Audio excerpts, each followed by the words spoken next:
আলিফ ভাই, ভাই আপনি এখানে কি করছেন ভাই? ভাই আপনি পামবাগানে মালয়েশিয়াতে কবে আসলেন ভাই? মালয়েশিয়ায় গতকালকে আসছি, ঠিক আছে। ও ভাই, আপনি মালয়েশিয়া চলে আমরা আসছেন?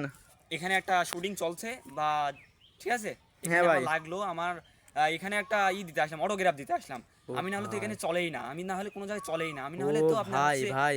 হচ্ছে সই না দিলে তো কাজ হয় না, বুঝছেন ও না। ভাই এই জন্য সাব। মালয়েশিয়া আসলাম, মালয়েশিয়ার জায়গাটা ভালোই, কিন্তু হচ্ছে আপনার কত কষ্ট করে এদিকে দেখলাম মনটা খারাপ হয়ে গেল। এদিকে কত কষ্ট করে কাজ করছে, আসেন দেখাচ্ছি। এদিকে হ্যাঁ কত ভাই বড় বড় চলেন। গাছ, কত বড় বড় গাছে কাজ করছে, হ্যাঁ। মানে দেখে বুকটা ফেটে গেল, ঠিক আছে। মানে বাংলাদেশের মানে আসলে কোনো করে না। তো এখন অত বাড়ালাম না, ঠিক আছে। এখন আমাদের শুটিং চলছে, আমরা দেখেন এটি হচ্ছে ভারত সীমানা, ঠিক আছে। হ্যাঁ, ওই পারে আপনার ইন্ডিয়া, ওই ওখান থেকে আপনার ভারত ইন্ডিয়া, বুঝছেন। আর এদিকে মনে করেন যে জাপান। তে আপনারা চালে আপনারা যদি চান তাহলে আমার পেজে নাম্বার দেওয়া আছে, নাম্বারে যোগাযোগ করে আপনারা এখানে আসতে পারেন, ঠিক আছে। তে ভাই রাখি দিলাম ভাই।